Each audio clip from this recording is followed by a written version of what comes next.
Hey, welcome to Tabletop Skirmish Games. I'm Lee, and in this video, we'll be taking a deep dive into the Cities of Sigmar for Warcry.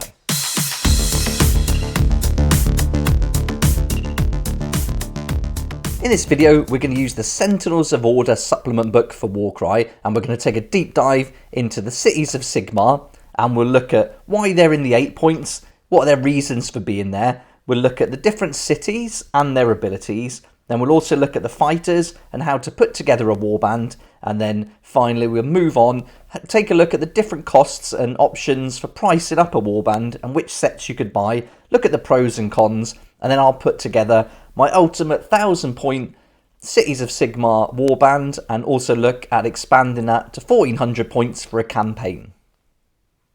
When Warcry originally was released, it came with the Chaos Warbands and the special warbands that were kind of made just for that game. But since kind of time's moved on, they've expanded it into Age of Sigmar, and with the Sentinels of Order expansion books and the ones for the Bringers of Death, Agents of Chaos and Harbingers of Destruction, we can now bring in pretty much or nearly all of the models from Age of Sigmar into Warcry. And it's a real great move, and it provides us with all the information in these books for the fighter cards and abilities and everything we need to start playing.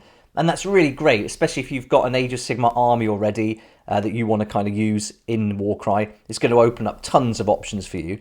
But if you've got a Cities of Sigmar army that you play for Age of Sigmar, then this is great news, because there's an awesome section in this book, the Sentinels of Order, that goes on about the Cities of Sigmar and tells us why they're in the 8 points. But it also opens up the 7 cities for us to use in the game. And we can use all the miniatures from Age of Sigmar in any way we'd like to put together some interesting warbands. So let's start with why the Cities of Sigmar would be putting warbands together to get into the 8 points. You know, what are their reasons for being there? And this is a great section. And for every faction within these books, you're going to find pretty much a 2-page introduction, which will give you a little history of them, and then also tell you what their reasons are for being in the 8 points and how that would fit into the Warcry game and the Warcry world. And for Cities of Sigmar, we're getting pretty much this front page all the way down to here that is giving us a little background on the 7 cities and the fighters within it. But then it goes on to tell us why they're in the 8 points with some suggestions. And this is great for us to build our own narrative, so we can take some ideas from this, or we can pretty much come up with any reason we like, and that's going to also then steer which fighters we might choose, what leader we'd have, the city they come from, and the abilities we want to play with them. So the idea with the 8 points is that it's pretty dangerous, and anyone from the Cities of Sigmar, or even any of the ones from the Alliance of Order, any of those warbands venturing into the 8 points are going to be in serious trouble if they can't hold their own. And so, yeah, a real dangerous environment. And so we've got to think, what are these kind of characters doing there? And with the Cities of Sigmar, you know, they're elves, they're dwarves, they're humans. And when you kind of think of them up against some of the kind of larger, more chaos-driven warbands, you know, they're going to get destroyed because there's going to be so many chaos warbands roaming around. There's going to be vast armies of chaos there. And so they've got to have a pretty good reason to be venturing there. And so let's have a look at 7 or 8 ideas. Some are suggested here and some I've thrown into as to why anyone from the Cities of Sigmar would be crazy enough to venture into the 8 points. So the first idea suggested here I really liked, and it's the idea that the kind of warband are escaped slaves and they're hell-bent on revenge, and so they're going to be travelling through the 8 points trying to cause as much damage and inflict as much pain and suffering on their captors as possible, even perhaps trying to make an escape to get out of there. But with it being such a vast land, they're really going to be up against it, and their chances of escaping are going to be pretty slim. But I think that makes for a really good start, and you could come up with your own campaign around that idea. And this is where I really like the narrative side of Warcry. It really reminds me of a lot of kind of Dungeons and Dragons in the setup and how you can start thinking about what games you want to play and what battles you want to fight. But it just keeps it all focused on those battles and on the action, and that's why I really like Warcry. And so the narrative side of this is really great fun. So designing and building a plan and a campaign around the idea that you've got a warband of escaped slaves would be great. And especially as they go through the campaign and start kind of dominating the territories and getting more points, they could almost be rescuing other slaves, picking up survivors, and grow in their warband that way. And the idea that a lot of them would die as they go through that process would be really interesting to play out. And so I really like that idea of the slaves. Another idea is that they're survivors of an ill-fated expedition that's ventured in, perhaps a kind of big army or something has gone into there and they're kind of got unstuck. There's only a few have survived and now they've got to make it out the 8 points. So that idea of kind of escaping, again, doubled up there, but with a different kind of setup. I thought that was quite interesting. Another one is like there's a crusading force, so there's a warband with a higher purpose. They go in there maybe to spread the word, make a statement, but they've got some reason that's important to them as to why they'd be in there. I also like the idea of having a wizard who hires a bunch of mercenaries because he wants to go in there for some kind of Varanite relic. So he's there on the hunt for this relic or magic item. I thought that was a really cool way to get started on a campaign. I haven't played Frostgrave, but I've kind of watched a few videos, read up a little bit about it, and that kind of scenario almost reminds me of that, where you get your wizard, that's your main character, and the apprentice, and then you have like a team that you hire hired guns or swords to come in there and protect you. And I could imagine that would work quite well in this. Again, use the campaigns in the book or come up with your own magic item or relic that they've got to go in there for. I thought that was pretty good. So that's a nice reason. Another one is simply they're treasure hunters, and this would apply a lot to the Caradron overlords, but it could certainly appeal to a group of like a warband from the cities who've come together to get this treasure. Maybe it's a secret weapon, and again a magic item, but something powerful that's worth that risk for them to go into the 8 points to get it. Another reason could simply be that the wizard or the leader or the group, they seek some kind of dark power or dark alliance, and so they go in there with a mission to kind of team up with some of kind of the corrupted, chaotic war bands that are already in there. So yeah, maybe they've got some kind of dark reason to go in there. And again, you could come up with that yourself. And then finally, I thought it would be kind of make sense for some kind of rescue mission, almost going behind enemy lines to pull out a team, or maybe an important figure that's got trapped in there and they have to go in and get them out. So yeah, I thought a rescue mission would be quite fun. Whether you could drag that out through a whole campaign, maybe the rescue mission could start off, get unstuck, and they could become the ones that need rescuing in the end, and then it's a fight for survival to escape. And so I thought that would be quite cool. So yeah, there's loads of options, and really you're just limited by your imagination, but it's nice to have a few reasons just to get started and just to kick off some ideas as to why they'd be in the 8 points. And they kind of make sense then. Once you put them in that environment, there's got to be a good reason as to why they're there. And I think that all works really well. So yeah, that's those 2 pages. That's going to just tell us what they're up to, why they're in the 8 points. And then as we turn over, this is where we really start to understand how this section's going to work and how we choose a city with its abilities and then our fighters. And so just in a couple of paragraphs, we get all the information we need on how to use this really cool setup for the Cities of Sigmar. Right, so I've zoomed in on this bit. Let's have a good read through. So Cities of Sigmar warbands work slightly differently to other warbands. When you muster a Cities of Sigmar warband, you must also choose the city from which they hail. To do so, pick one of the following city rune marks, and then that's going to give us 7 cities there. And so the idea is we choose one city and all the fighters will come from that city, and then the rune mark that that city has will apply to the fighter abilities and the leader abilities. And so then it goes on, all fighters in your warband with the Cities of Sigmar faction rune mark are also considered to have the chosen rune mark of their city, which will determine the abilities to which they have access. Cities of Sigmar warbands in campaigns. So yeah, we want to go into campaign mode as well, so let's see how that applies. When playing your first campaign battle with the Cities of Sigmar warband, you must choose the city from which they hail and write it on your warband roster. In any future campaign battles with that warband, you must choose the same city rune mark as the one written on your roster. So that makes sense. You can't flick between cities and start using different abilities. You kind of start off as you mean to go on and then use those abilities right through your campaign. So there we are. That's the introduction and pretty much the rules about how we can get started putting together a warband for Cities of Sigmar. So let's take a look at the abilities for the different cities. We'll see how it differs and then how that can help us decide which ones that we would use. So here we go. So we start with Hammer Hall fighter abilities and leader abilities. Then we've got the Living City. And then as you go through this section, you'll see that you've got one page for each other city. And so it gives us 7 altogether to choose from. And so it looks like there's going to be loads of options here, but it's actually not as many as you would think from looking at it. I mean, basically, you've got the double pulverizing strike, the double rapid redeploy, the triple cavalry charge, and the triple volley of shots for the Hammer Hall fighter abilities. So those 4 abilities are the same for every city. So you're going to find those in every single one. So you can see on each page are exactly the same, and they're written exactly the same too.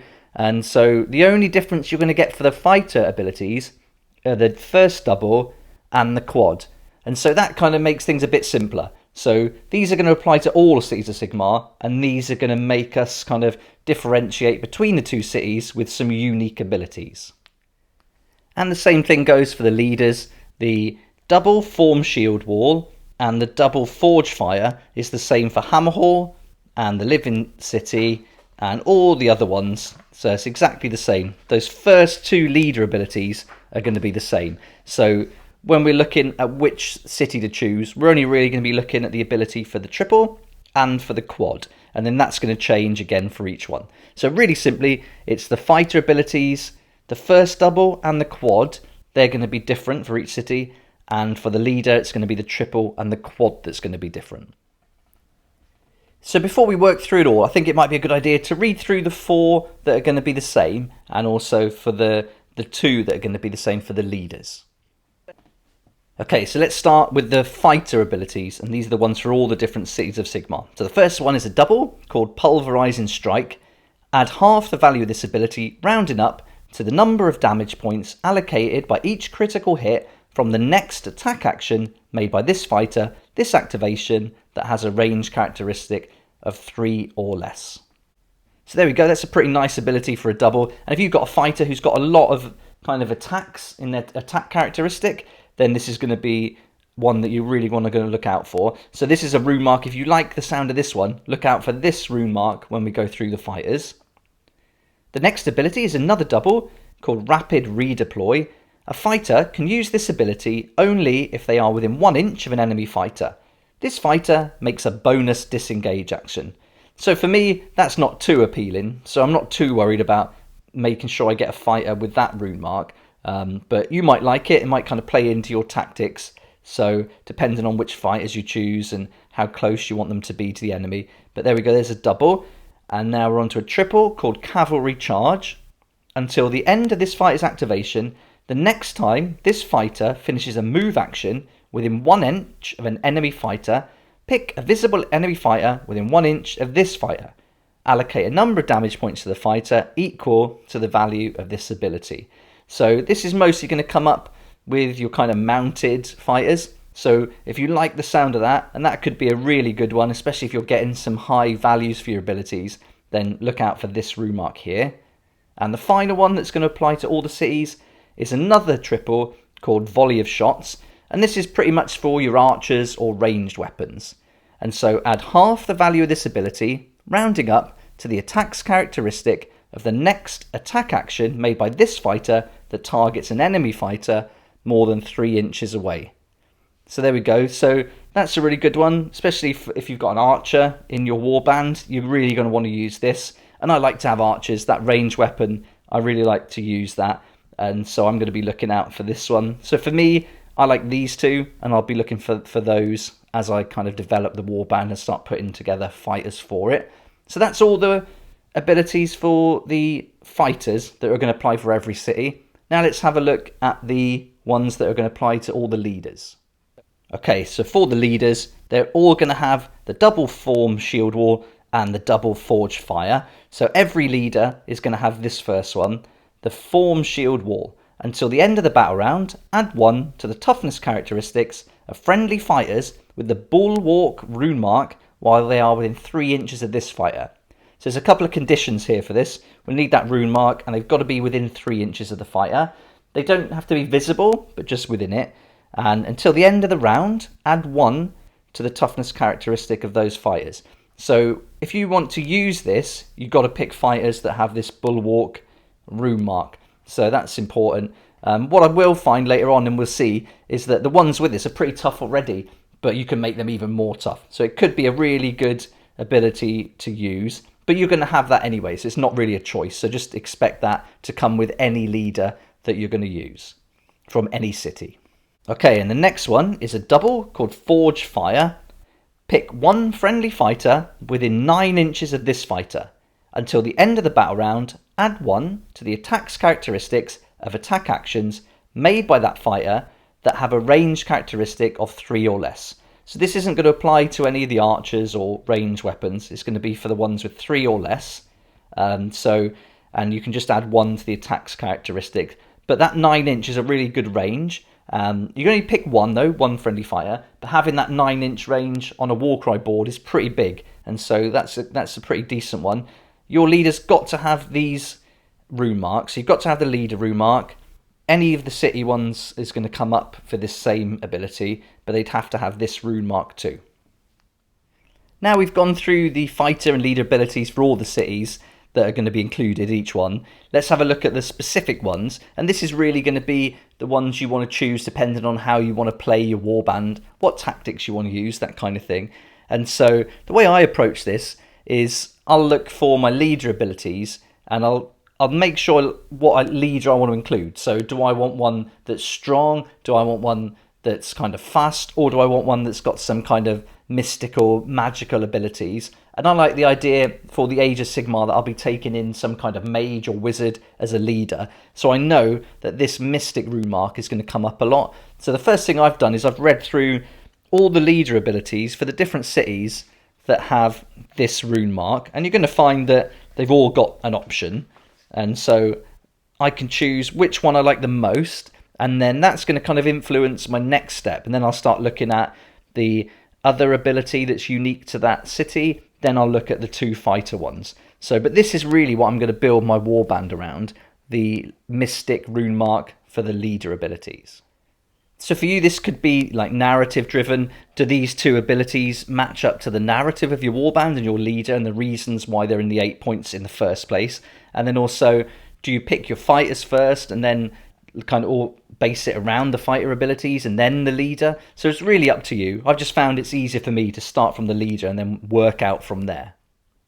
This is kind of the main decision now, really, going forward. So really, it's good to take the time and read through these different abilities and choose which ones you like. I mean, I was straight away drawn to the first one here on the Hammerhall leader abilities. For the quad, it's pick a visible enemy fighter anywhere on the battlefield and roll a number of dice equal to the value of the ability. For each 2+, allocate 3 damage points to that fighter. So that's a really powerful quad, and I could imagine some wizard kind of calling down this kind of fire from above and making that attack. I thought that sounded awesome. And then I also like the triple, where a fighter can use this ability only if an enemy fighter has been taken down by an attack action made by them this activation.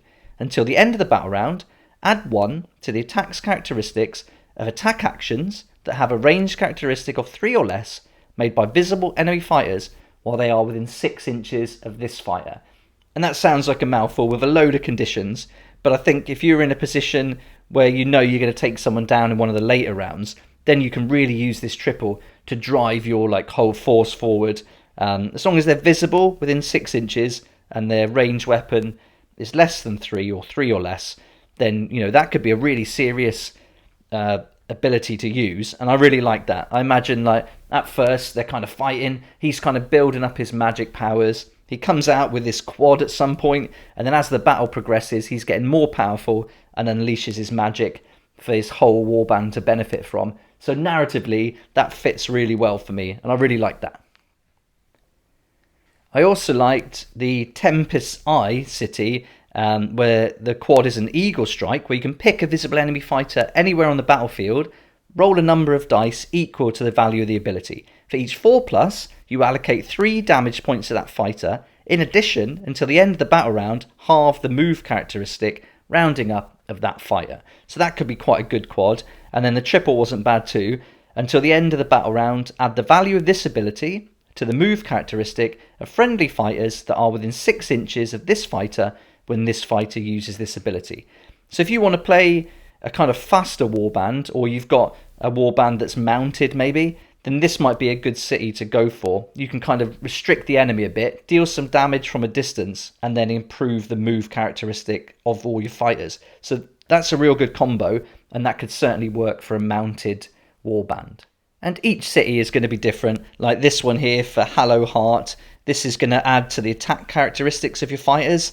For Anvil Guard, you're picking enemy fighters and dealing damage again, and then halving their toughness, so you're breaking them down. So if you want to play strong ones, that's a good one. And then you've got one like the Phoenicium Leader, where this one kind of heals, so you remove a number of damage points, and you can, and then the triple is until the end of the battle round, add half the value of the ability, round it up to the toughness of your friendly fighters, so you can heal them and make them tougher. And then on this one for Grey Water Fastness, until the end of the battle round, subtract 1 from attacks characteristics of attack actions made by enemy fighters, so you can bring down the attacks on you. And again here, you can add to damage points allocated by your fighters. So it really depends on the tactics, but I'm still drawn to this one because I really like the idea of this twin-tailed comet and bringing that fire down, and I like the triple as well. I'd like the idea of building it up as the rounds go on through the battle. So I'm pretty sure Hammerhor is the leader that I like. And so now I'm going to look at the fighter abilities and then work out if they're going to work for me too. And we know that these 4 are going to be the same whichever. So let's start with the first one, which is a double called Reclaim for Sigmar. A fighter can use this ability only if they are within 3 inches of an objective. Add 1 to the strength and attack characteristics of attack actions made by this fighter, this activation, that have a range characteristic of 3 or less. So this is going to be, if you're like, as long as you're within 3 inches of an objective, and with Warcry being such an objective driven game, there's a good chance that's going to happen a lot through all the battle rounds. You can add 1 to your strength and attack characteristics of attack actions made by the fighter, this activation. So that's really great. So it's not per action, it's for the whole activation. So that's really good. But they must have a range characteristic of 3 or less. So if you've got some hard hitters there, you're going to really be able to deal some damage, but also defend that objective. So this, I really like that. So straight away, that kind of works for me. And I could imagine having the kind of combo of different fighters, some stronger ones going for the objectives, the kind of wizard figure hanging back a little bit so he survives the ongoing rounds. I think that could really work in the ideas I've got going on in my head and how I think I'd like to play them. Then that's going to leave us with the quad. So let's have a look at this. This is called Righteous Purpose. This fighter makes a bonus attack action that has a range characteristic of 3 or less. Then pick 1 friendly fighter within 3 inches of this fighter. That fighter makes a bonus attack action that has a range characteristic of 3 or less. So again, I really like this. You can make a bonus attack action as long as your range is 3 or less. Then another friendly fighter near you can do the same. So for a quad, you're getting 2 extra attacks. That's really good. So that's a great ability. And for me, those 4 really work, and I could certainly put those to good use in a warband. So if there was one I didn't like there, then I might look at some of the others and go maybe to the ones where I like the leader abilities next. But they all fit in really well, so I was really happy with that. But if you wanted to kind of have one here, like you could use this double to add some movement, then that's going to work. This also adds movement and bonus attack action. So, you know, if you want to have more movement in your warband, then this is a good way to go. And then looking through, they're all going to be very different. So this one was all about kind of preventing your enemy from attacking you, but also increasing your own toughness and increasing the amount of damage you deal out. And so these are probably going to be very similar. And so this double, a fighter can use this ability only in the first battle round. This fighter makes a bonus attack action that must target an enemy fighter more than 3 inches away. So if you're playing like a ranged weapon, or you've got some mounted, or if you're like with this one, I guess it's going towards the kind of dwarves and those copters that they've got. And so in the first round, they're making that attack on the enemy in kind of one hard, fast movement. And so that's going to fit in with any tactics you'd want to employ with that maybe. And so each city is going to be slightly different and is going to play to the tactics that you want to go for. So for me, I would go for Hammerhor. And so once I've decided on a city, then it's time to look at the fighters. So let's have a look at all the fighters that are available, and then we'll move on to the next stage after that and start looking at costs, pros and cons, and putting together an ultimate warband. Right, so let's take a look at the different fighters. And if you like to have a huge variety to choose from, then Cities of Sigmar could be exactly what you're looking for. You've got 68 fighter types that you can choose from here. So a huge number. A lot of them are leaders, but also obviously a lot of fighters too. So you've got lots of choice. And so now, for me, again, the first step, I would choose a leader. So I'm looking at which leader do I want, rather because it's quite overwhelming. If we flick through the pages, you know, there's just tons here, tons of fighters. So we're going to choose a leader first. I think that's a good way to start. And again, I know the abilities I'm going with. I definitely want a leader with this mystic rune mark. So I can immediately rule out all these. So I can rule out all these ones here, and that leaves me with the sorceress. I can take in the battle mage, and then flicking through, there's not too many with that rune mark. So it's really easy for me now to choose which one I want. There's another one here, the Handmaiden of the Thorn. So really, I've only got 3 choices. One of them's mounted, and then I can choose between the battle mage or the sorceress. Now I could take the sorceress stats and I could apply that to any miniature I want. So it could be, if I've got a wizard figure that I want to play, like that I bought maybe from a different set, or even from something like the Reaper Bones miniatures. If you've got a wizard from Dungeons and Dragons or something like that, then I could make this a sorcerer and just use the statistics. So I can almost ignore the picture on the card and just fit in whichever miniature I want to play. We'll go into that in a little while, a bit more. And I'm also doing a video later this week on how we can put together our own custom fighter cards and custom fighters from pretty much any set. And even any game really. So yeah, so we'll cover that in a lot more detail. But just so you're not restricting yourself, just know that you can kind of use any miniature you like as long as it fits with your narrative and whoever you're playing is happy with that too. So for me though, I'm going with the Battle Mage, and points wise it's very similar. You know, there's hardly any difference here. There's a little bit more movement, not as tough, and can't take as much damage. And both 175 points. But for me, I just like the idea of a battle mage leading my warband. It kind of fits in with the narrative I want to play.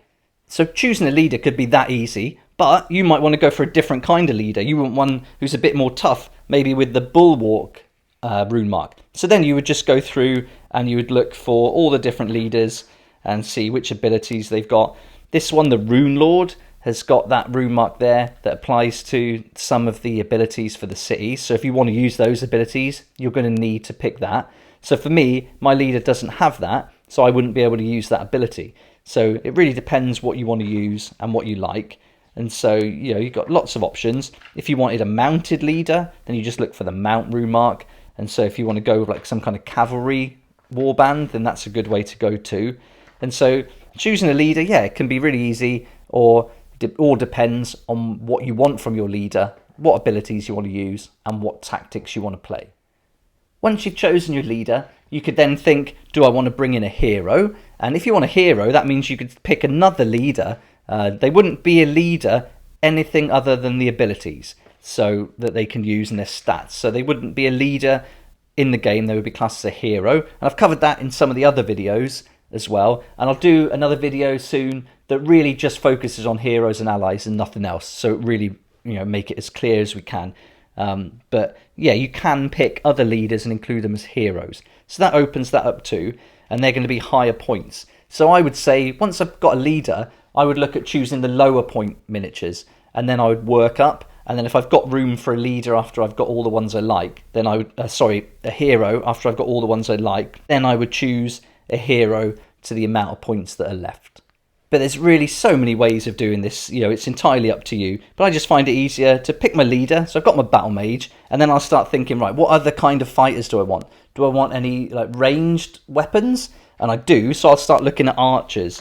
And then The ranged weapons will usually have 2, and they'll have this rune mark icon here. So I'll look for that, and then I'll kind of just evaluate the type of miniature. Does it fit in with the narrative? I'll look at the point value and what you get for it, and then compare it to the others. And so, looking at all the different ones, these are ranged ones, but they're very high points. And these are the gyrocopters, or gyro bomber.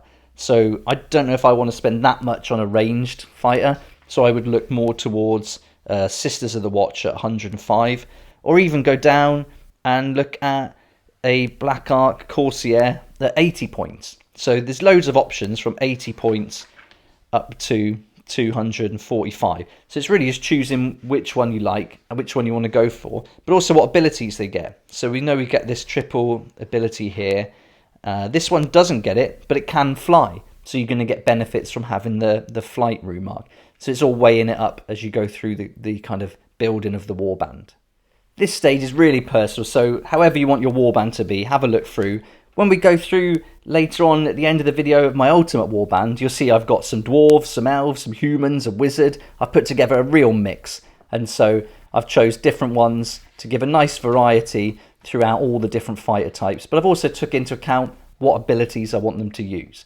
But I think this would be a good point now to maybe jump away from the book and then go and look at some of the miniatures that you can buy and see from the sets how much it's going to cost. So we'll look at some sets from the kind of cheapest way of doing this, the best value for money to put together a warband, up to kind of maybe some of the more expensive options, and even take a look at some of the start collecting sets. So let's jump onto the Games Workshop website and we'll have a good look at everything that's available for the Cities of Sigmar. And here we are on the Games Workshop website. So let's scroll down to the Grand Alliance Order, click Cities of Sigmar, and this is going to bring up all the different kind of sets that we can use for Cities of Sigmar. And here you can see we've got a couple of start collecting sets, and then that's going to go down then into these kind of individual units. And so we've certainly got options here to pick up something like these Dark Shards, the Free Guild Guard, the Eternal Guard, and we could use one of those as a warband. So there's nothing stopping us doing that. So let's take a look at the Dark Shards as an example and see just what we would get from this. Okay, so here we have the Dark Shards, and if we scroll down to the bottom to the description, it's going to tell us what we can build with that set. So we can make 10 Dark Shards, 10 Bleak Swords, or 10 Dread Spears, and then from those we can do like 3, 3 and 4, so you don't have to make them all the same. So in the book we can look at Dark Shards, they're going to come in at 75 points. A Bleak Sword, that's going to come in at 80 points, and a Dread Spear again is going to come in at 80. So we're also going to need to make one of those a leader. So from that page in the book, we'll choose one of those miniatures and maybe turn them into a Guard Master. And I think that would work really well for this.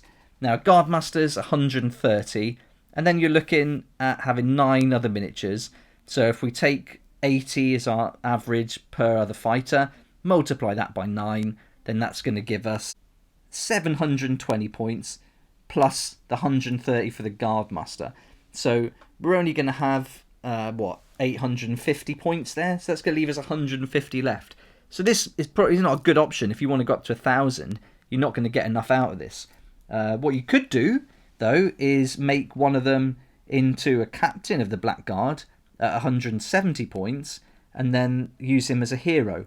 So you could make a warband out of this, and making him a hero, that's going to add 90, so then you're up to 940 points. So at 940 points, that's certainly good enough for a warband, and you'd have a leader, a hero, but then you'd have 8 fighters, all mixed between spear, sword, and dark shard, bow and arrow. So let's look at them again. So that's how you could kind of play with that set. You've got a bit of variety there, because you've got the range weapon, you've got the range 1 and the range 2, and then you've got a hero and a leader. So it's not too bad. I mean, that's £22.50. So if we transfer that into dollars, I'm not sure what that would be, maybe $30 at the moment. So you're looking at, under $30. You could put together a quick warband here. So I think it would work all right, be quite fun. I'd personally want a bit more variety though, so let's look at some of the other options. So if we look at the Free Guild Guard, they're really cheap at $17.50. You're going to get 10 fighters. You're going to be able to make a little mix between them and possibly use a leader as well. But these fighters are going to be pretty low. They're going to be like 65, 75, 80 points, plus the leader. So you need a hero out of that too. So there is an option of even using a £17.50 set and putting that together for a warband. But let's open it up and take a closer look at the fighters and just what you can build from that box. So here we've opened up the Free Guild Guard. Let's scroll down to that description, see what we can build. So from this, we can make 10 miniatures.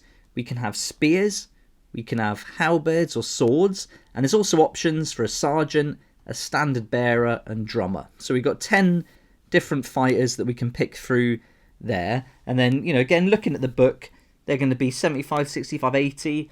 You can have a sergeant who's 130, but you know, you're going to have to bring in a hero, and whether you can turn those into a hero for enough points, I'm not sure. But you could get pretty close with that. Again, I think this would be pretty boring. I don't think there's enough variety for me. So let's go back and have a look at some of the other options. So scrolling down, we've also got the Eternal Guard, we've got the Longbeards, and then you've got the Free Guild Pistoliers, the Flagellants. And all these are going to be very similar in how we put them together. But then this brings us down to the Battle Wizards. And I think this would be great, because this is where you're going to choose your Battle Mage. So there's 4 different ones here. Can't buy them separately on the Games Workshop website. So if you just wanted one, you could look to eBay maybe for that. But here's 4 cool wizards that you could choose from. You could even bring one in as a hero figure, have 2 wizards, but I like the idea of just one as your leader. And you'll see next to them there's also the Free Guild General. So if you wanted to build a general figure, 180 points, you got a bit more, you could use him. And then also you've got all your kind of individual leaders here. You've got the Sorceress, so that's an option if you want a Sorceress. I really like this Nomad Prince as a miniature, and I think it'd be great to use that Nomad Prince as a battle mage. I think that's really cool. I really like that. But I don't know whether that would fit into the abilities or not. But as a kind of good looking miniature, that one's awesome.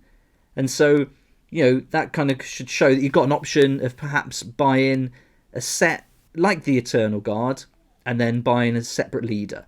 So once you start doing that, £10 to £15 for a leader, and then around £17.50 to £27 for a set, then you're looking at £40. You're going to get 11 figures. Whether that's worth it, I'm not sure. But from that, we could go and look at the start collecting sets, which might give us a bit more value. You can see here, there's so many options, so many different miniatures, and however you like to play the game. But if you wanted to mix it up and have different ones, like a couple of dwarves, a couple of elves, a couple of humans, you're going to start spending easily over £100. And so that could be quite a lot. And, you know, if you want 2 Wildwood Rangers, they're in a set of 10 for £27.50. So that's going to soon rack up and be quite expensive. But if you're happy to just play one warband who are all, say, the Phoenix Guard, and then use one of those as a leader, you could certainly do that. And there's no reason not to. But the good thing with the Cities of Sigmar, like we talked about earlier, was if you've got an existing army, say you've got some of the dwarves, you're going to probably have a gyro bomber. And so you're going to have this already. So that'd be really great to be able to bring the gyrocopter, the gyro bomber, all into play. So loads to choose from here. And then here's the bigger ones. This is quite cool. The Free Guild General on a Griffin. And I can't even remember seeing that one if he's in there. I don't think that one's on the actual game. So I don't remember seeing this one on there. But I wonder if that's the Preceptor. It might be the Preceptor. But I haven't seen this actual one. But there we go. So lots of choice. Oh no, I think the Preceptor is one of these Demi-Griff Knights. Yeah, it's one of the Demi-Griff Knights. So you could choose one of those. That'd be quite fun. But again, £35. If you're just using one miniature, it seems like a waste. And then if you want to go with a monster, like a War Hydra or a Carabdis, which are all included in the Sentinels of Order book, they're £40 each. So let's go right to the top and we'll have a look at the start collecting sets. Because I think this is where you can get a lot of value for Warcry. And if you've seen my Beasts of Chaos recent video, you'll see how I've kind of put together kind of a big warband from that. And so here we are. So we're only getting 2 options. We're getting the Anvil Guard and we're getting grave water fastness. So let's have a look at the Anvil Guard first. Now this is £60, and if you pick this up with Element Games, if you follow the links I put in the description, you'll get a discount of up to 20% on that. So that could bring it down to £52 or around that. And in this set, you're going to get this massive monster that we've seen for like £40 already. You can build it as a Charybdis or a War Hydra. You're going to get a Scourge Runner Chariot. And although that's not included in the book, there is a recent article on the Warhammer community site where you can use a chariot in Warcry. And I've done a video on that too, so you can see that. But that gives us statistics for how we can use chariots in our game. So you can actually use this Scourge Runner Chariot in your Warband too. And on top of that, you're going to get 10 Black Ark Corsairs and a Black Ark Fleetmaster. And now this is going to give you a lot of points. Your Black Ark Fleetmaster, he's going to be your leader. So if we look back to the book, that Black Ark Fleetmaster has 150 points. Then you've got the Corsairs, which you can hopefully build in a variety. So you can make them with blades or repeater handbows. So that's going to go from like 80 points to 65 points to 90 points. So you've got a little bit of movement there on points wise. But that chariot's really going to help you bump your points up. So if you get to around, say you get to 850 with your Black Ark Fleetmaster and you use 10 of the Black Ark Corsairs, you know, you're probably going to get to about 900. So you're going to be pretty close. But you could take out a couple of the Black Ark Corsairs and add your chariot instead, and then immediately get to 1,000 points. And then on top of that, once you start going into playing the campaign mode, then you can bring in your other Corsairs and this huge beast here. You can bring in the Hydra or Charybdis. So you could bring this into your game. So that would be really cool. So you've got lots of options with a set like this. And I think value for money, these are really good when you consider this one miniature would be 40 on its own. Then you're getting a leader for like £10 equivalent. And then you're getting that set that would normally be, 27? So you're making a good save in there and immediately ready to play. And if you picked up this particular set, then there's even a campaign that's been written especially for this by the Warhammer community. So that's a real bonus. But if we go back, we can see the other Start Collecting set. And again, if you just want to play one type, like this is just going to have the dwarfs in. So you're not going to get a huge amount of variety here. You're going to get a gyrocopter and you're going to get the dwarves. But let's go down and see what we get in there. So you're going to get a Warden King, a Cogsmith, 10 Iron Breakers, and you can assemble those as Iron Drakes, wielding flame-spitting ranged weaponry. So that's pretty cool. You've got a Gyro Bomber, or you can make that into a Gyrocopter. So if you want to go all dwarves, this is a great place to start. You've got a nice array of weapons. You've got a leader. You've got everything you want for a good value when you break it down and break those sets down individually. So for me, the Cities of Sigmar is really kind of, you either spend a little bit of money and just have all the same, you spend a lot of money and have a big variety, or you go kind of in between, get a Start Collecting set, which has a decent amount of variety, comes with a leader, a monster, or a larger kind of fly-in range weapon. So you've got a few more options, but it doesn't really appeal to me as much as the Chaos sets do. So I think if I was to play Age of Sigmar, I would definitely want a variety. I'd want some dwarves, I'd want some elves, and I'd want some humans, and a wizard, and I'd want them all playing together. But this should give you an idea kind of price-wise and different ways you can get started. But again, if you've got an army already, this is perfect for you. Okay, now we've had a look at the website. Let's see the pros and cons of using Cities of Sigmar as a warband. And we'll also take a look at the ultimate warband. And I'll put together 1,000 points and a 1,400 point warband roster that we could take into a campaign. So after looking at those sets that are available, you can see you can do it quite cheap, or you could go really crazy and spend a lot of money putting together a warband. And certainly if you want to take one from each kind of section of the Cities of Sigmar, then that's going to add up to be quite a few sets. But it's going to give you lots of miniatures, it's going to give you lots of options for different warbands, and it's going to give you your ultimate warband. So I think that was a nice kind of segue into the pros and cons. And for me, the kind of the pros for the Cities of Sigmar is that if you've got an existing army for Age of Sigmar, then you can bring them in, and there's a good chance you'll have lots of different units. So that's going to really be a nice way to put together some varied warbands with some range weapons up close, some tanks, some archers, all different kinds. So I think that's the first pro.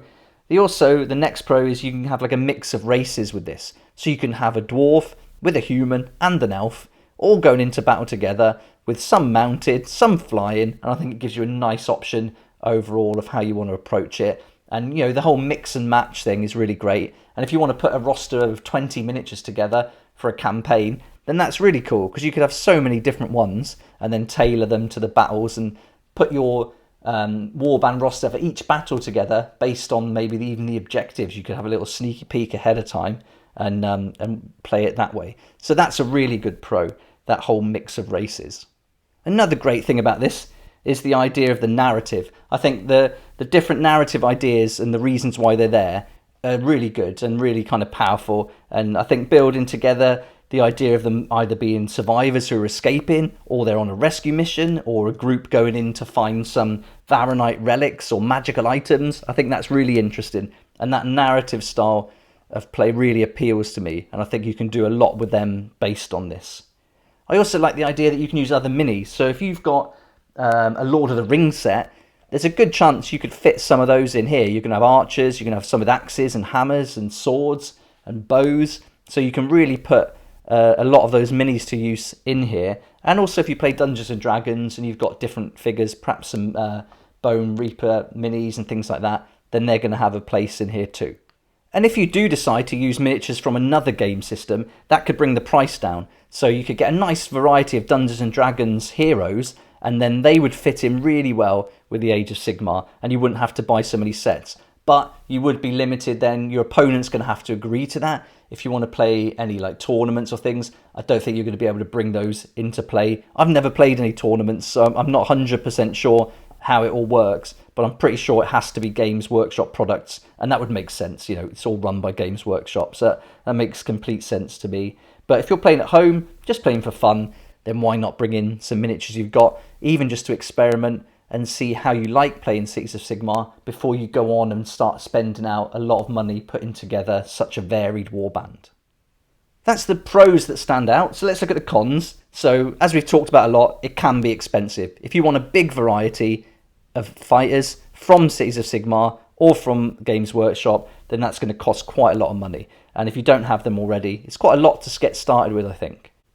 You also need a lot of sets. So to have the variety, you do need a lot of sets. If you buy one set, they're all going to be very similar fighters. So that's kind of a bit of a con to me. So if you buy one set, they're all going to have the same fighter card. So that's going to be really difficult to play and keep track of everything. So I wouldn't be too happy just having one set. I'd certainly need more than that.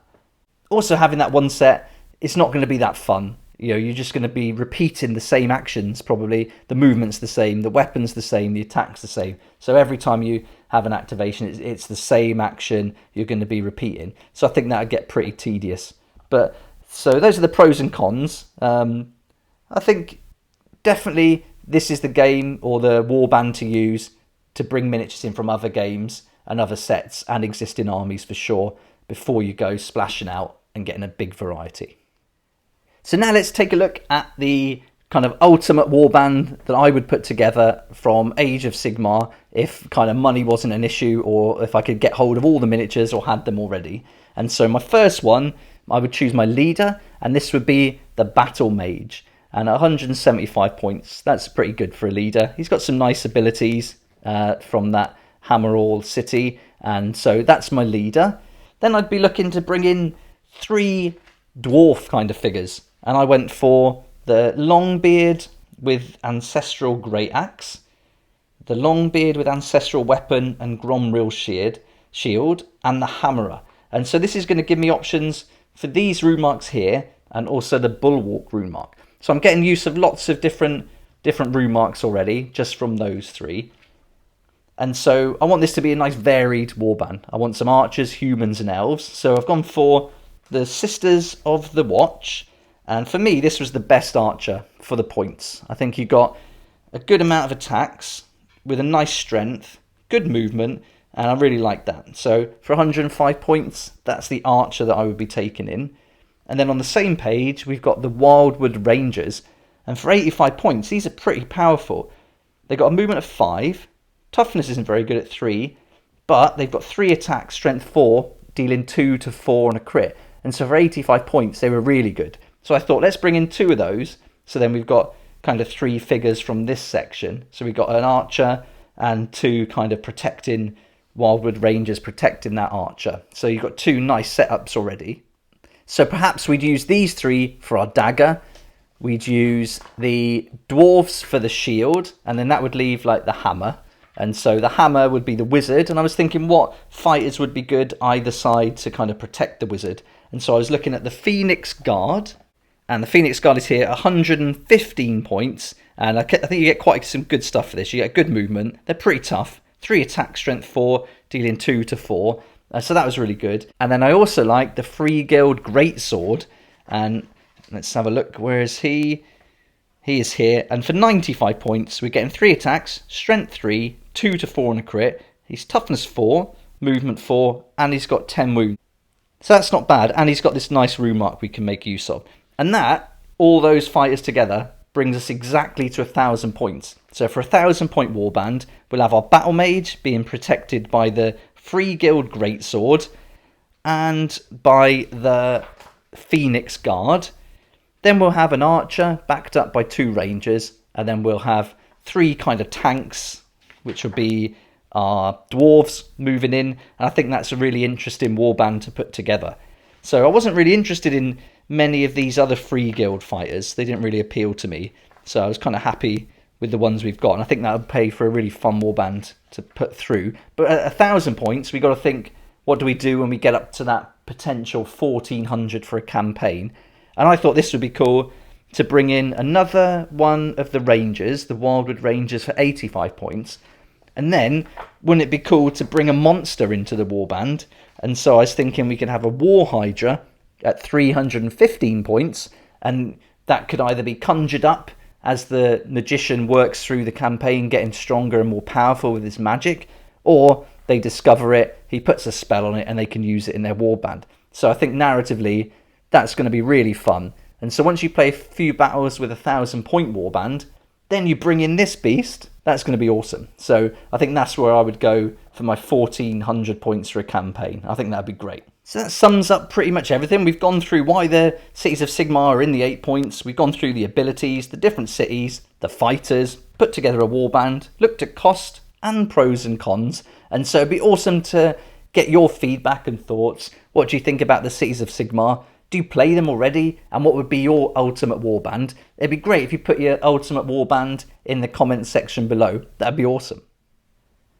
I'll put a link to this book, the Sentinels of Order, and also the other supplement books for the different alliances in the description below. And there'll be affiliate links to Element Games, but those links don't cost you anything extra. In fact, you can save up to 20% on the RRP, and for every sale made through an affiliate link, I get a small commission, and that's going to help me do loads more videos like this. So thanks so much for that support. I really appreciate it. And if you'd like to support the channel in another way, please take a look at my Patreon page. It's an awesome place where we hang out on Discord, talk about the hobby, share ideas, help each other, and you can also get some content on there that you're not going to find anywhere else. So I'll put a link for that in the description too, and it'd be great to see you there.